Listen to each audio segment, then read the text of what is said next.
La muerte digna busca asegurar que una persona en situaciones de enfermedades terminales o graves tenga la posibilidad de morir sin dolor y con respeto a su autonomía. Y en ese contexto, pues pueden implicar algunas otras cosas, como un deterioro cognitivo. Las discapacidades también pueden afectar la forma en que una persona puede tomar esas decisiones, y eso hace fundamental contar con mecanismos legales también que nos ayude a atender estas voluntades de manera anticipada, donde la persona pueda expresar por adelantado cuáles son esos deseos y que también reciba la atención médica correspondiente.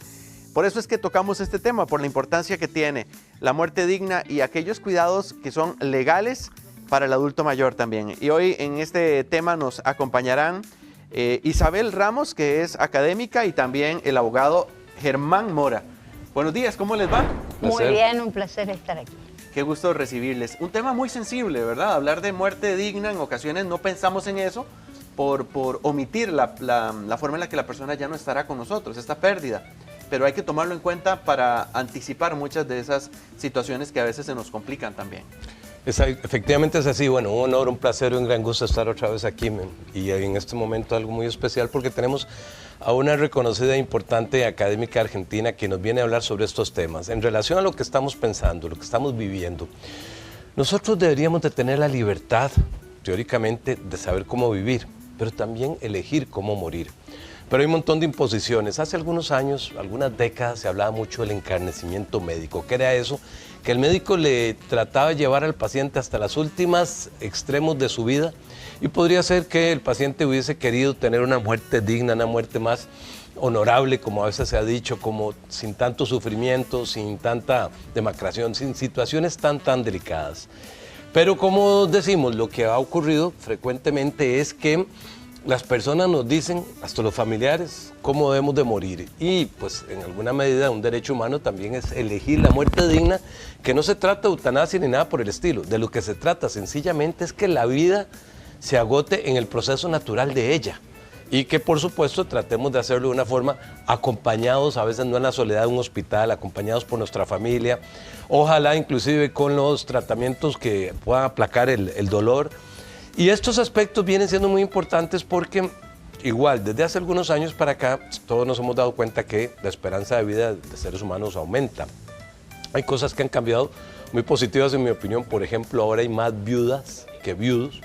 Hace 100 años había más viudos que viudas, es decir, la mujer moría más tempraneramente. Hoy por hoy, y lo digo claramente, por dicha no es así, sino que la medicina ha avanzado y nos prolonga más la vida. Pero a veces prolonga el cuerpo, pero no siempre prolonga la mente. A veces tenemos cuerpos muy, si siquiera hasta esbeltos, y una mente que no puede expresar su voluntad, o que no la tiene del todo, que no conforma una idea o que no puede expresarla.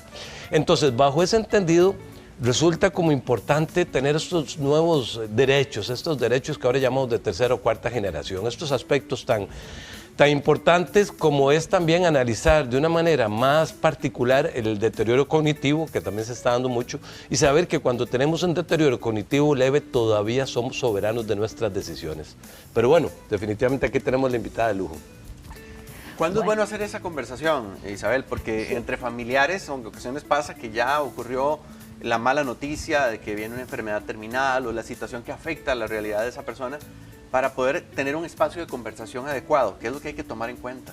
Es verdad. Bueno, ante todo yo quiero agradecer tanto al canal como al doctor Mora y por supuesto el habernos dado la posibilidad de también llevar a conocimiento lo importante que es para la persona con discapacidad, dado que ahora te contamos con una nueva mirada, con las convenciones de los derechos de las personas con discapacidad, donde verdaderamente se ha demostrado que son las barreras las que impiden que la persona llegue a no poder actuar en igualdad de condiciones con las demás. Agradecemos la oportunidad de poder poner en conocimiento de ustedes que hoy, debido a ello y a tener en cuenta la capacidad que se desarrolla en cada una de estas personas, puede por sí misma hacer valer su voluntad sea por sí o sea por los apoyos. Y eso es fundamental porque de esta forma entonces puede tomar sus propias decisiones, ¿sí? Y poder disponer sobre su vida, sobre su cuerpo. Fundamentalmente también las mujeres pueden hoy disponer sobre su vida y sobre su cuerpo, ¿sí? Como bien le dije recién, por sí o con apoyos.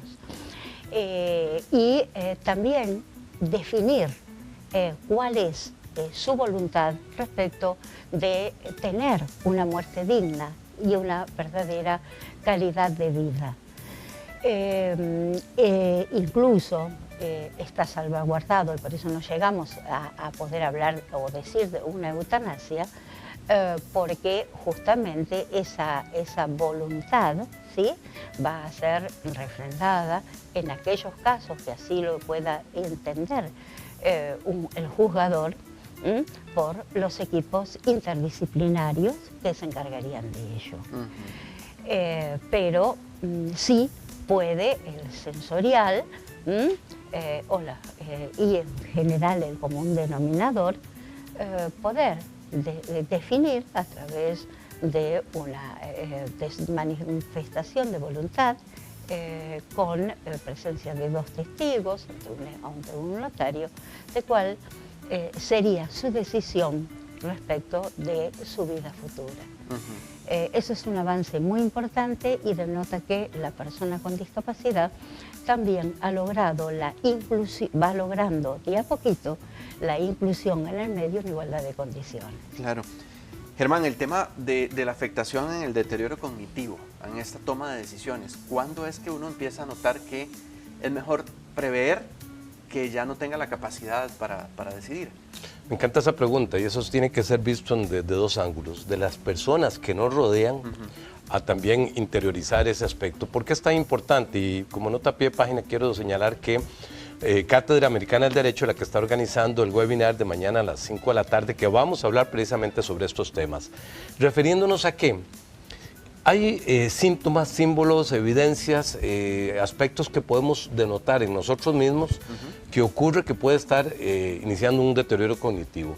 La mayoría de la gente considera, aunque es un tema superado, entendemos cuando hablamos de demencias seniles, y casi todos creemos en el Alzheimer. Hay razones de orden vascular o muchas cosas hereditarias, hay aspectos de mucha naturaleza. Lo que viene siendo importante es que de una manera consciente y clara, si yo siento que se aproxima una patología de deterioro cognitivo o neurodegeneración, lo que nosotros deberíamos de hacer es ir en primer lugar, por supuesto, donde un profesional de la medicina y después donde un profesional en derecho para poder manejar todos esos recaudos, esos cuidados. Cuando ya yo no pueda expresar mi capacidad evolutiva, mis decisiones, en fin, que las pueda haber estampado de manera previa, de manera sana, en un documento bien redactado, decir cómo quiero ser atendido, cómo no quiero ser atendido, aspectos muy importantes que yo casi que reclamo. Por ejemplo, ese tema de que hay personas que dicen, yo no quiero andar en la casa de mis hijos, yo quiero quedarme en mi casa, muy razonable, muy típico. Entonces, todo ese tipo de análisis, inclusive convicciones de orden hasta moral, filosófico, aunque yo no entienda nada, yo creo que me llevan a misa todos los domingos. Estoy poniendo un ejemplo. O inclusive previsiones de orden económico. Vamos a ver, si quiero tener un tratamiento muy adecuado, probablemente eso implique un costo adicional y alguien tiene que, de manera ojalá lo más pulcra posible, atender ese manejo de esas finanzas. Todo esto vamos a hablar en un webinar que vamos a hacer en la Academia Notarial de Costa Rica, una actividad gratuita, mañana a las 5 de la tarde. Que es tan importante analizar esto porque, como bien apuntamos, hay realidades en nuestros adultos mayores que poco a poco se van incorporando a la realidad también de sus familiares. Claro. Y no tenemos la capacidad para manejarlos porque desconocemos de estos temas que son tan vitales. ¿Qué podríamos describir para que la gente entienda como voluntad anticipada? Tal vez para ponerlo en palabras sencillas.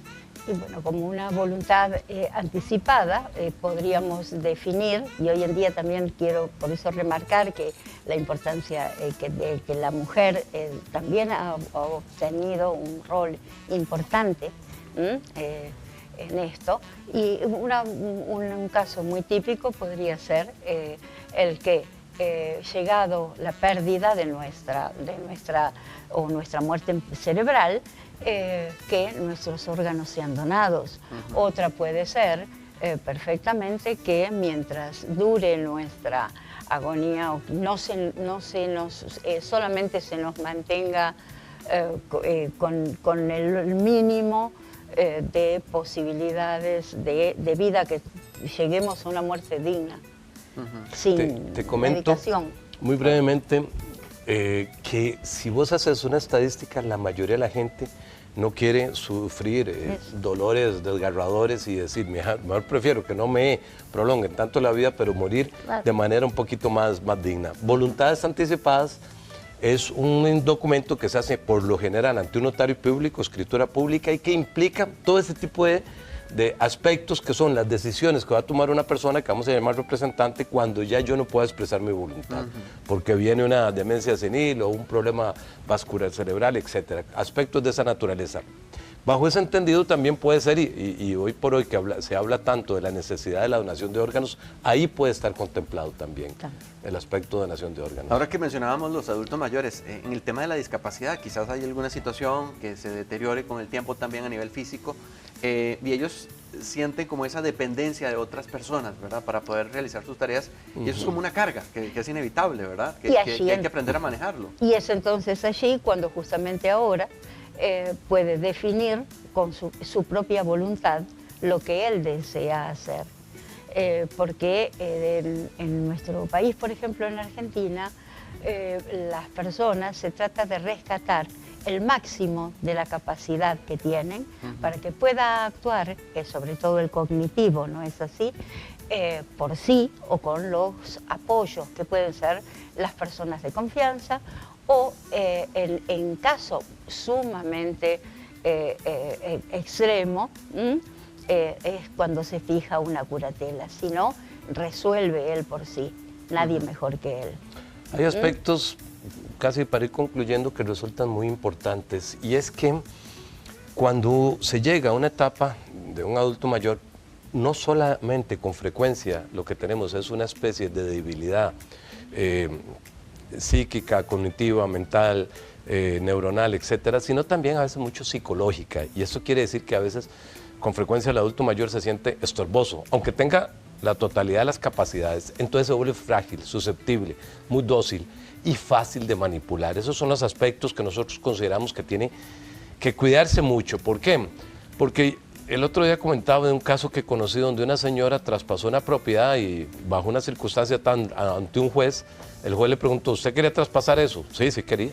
¿Y por qué quería hacerlo a una hija, no a otros? Bueno, es la que me cuida, es la que me atiende, le traspasé la nueva propiedad, conservo yo el usufructo y le pagaron por eso, o sea, aquí hay copia de un cheque. Una señora muy mayor que tenía una cabalidad mental, pero absolutamente impresionante. Entonces son los aspectos que uno a veces tiene que analizar, que a veces las personas, ocurre mucho, y ya lo hemos hablado inclusive en este programa, que son vilipendiadas, son estafadas prácticamente por medio de escrituras falsas, por medio de la persona que le maneja la cuenta corriente, van sacándole plata poco a poco. Hay aspectos muy dolorosos, pero también implica que esta persona pueda tener su propio gobierno, tomar sus propias decisiones.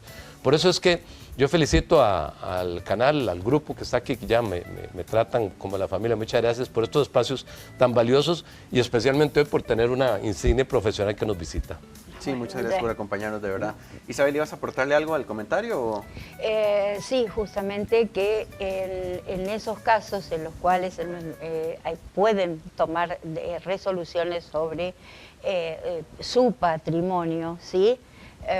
Se custodia mucho ello, sobre todo en la faz cognitiva, y es allí cuando se quiere hacer un traspaso para alguien que lo pueda asistir en ese momento, ¿sí?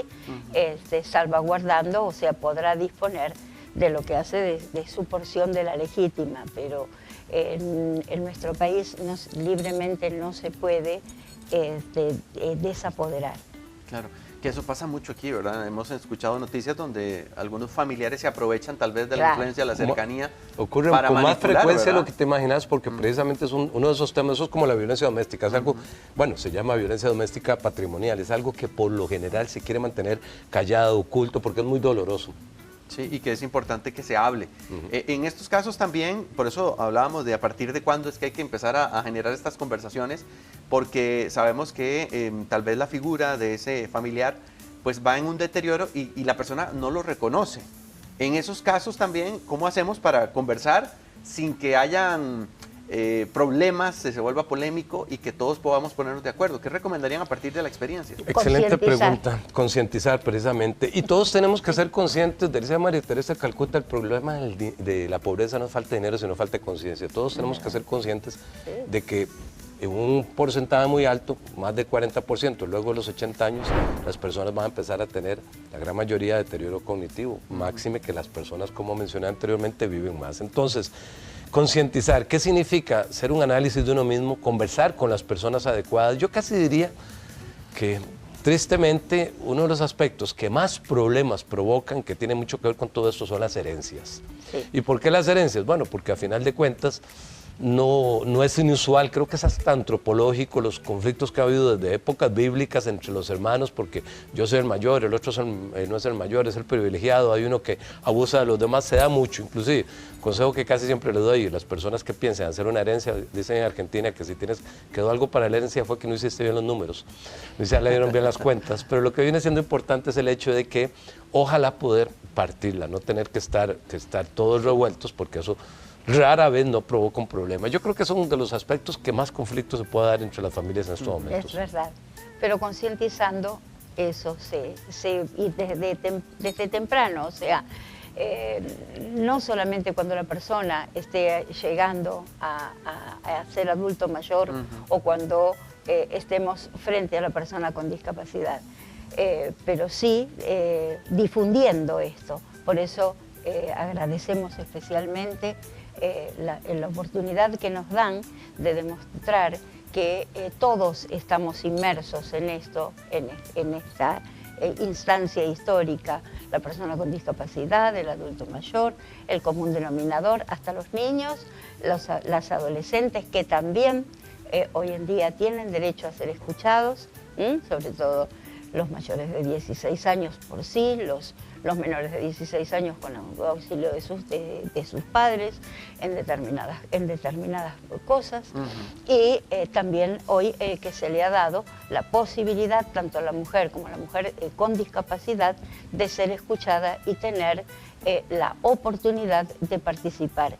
Y esta inclusión total es lo que siempre se trató de lograr, con respeto y con justamente una solidaridad y convivencia digna se logra. Muy bien, muchísimas gracias Isabel Ramos y el abogado Germán Mora acompañándonos hoy aquí en Vive la Mañana con este tema. ¿Dónde pueden obtener más información, Germán, del evento?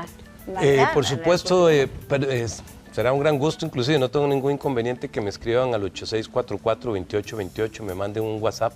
Normalmente no puedo contestar las llamadas o no frecuentemente, pero si me mandan un WhatsApp, ahí pueden matricularse. Muy bien, muchísimas gracias. Seguimos con más de Vive la Mañana.